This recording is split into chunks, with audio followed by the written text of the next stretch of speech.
Messi entra a l'àrea, la centrada, xut, Unai, la torna a tenir Messi, la torna a centrar, gol! Gol de Munir, gol, gol, gol, gol, gol, gol, gol,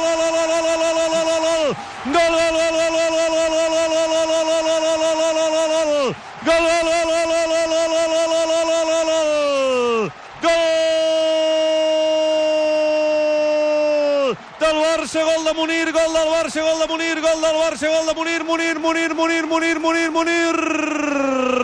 La jugada l'inicia Luisito Suárez, fent de boia pràcticament al mig de la defensa, posant el cul, es gira, condueix la pilota, fa una passada que sembla massa llarga per Messi, Messi que prova un primer xut, rebota en Unai, el segon de Messi, que és una centrada xut, el caça a l'interior de la petita Munir i empata el partit, 39 de la segona, ara sí que hi ha temps per remuntar el partit. Barça 1, Atlètic Club 1, ha marcat Munir.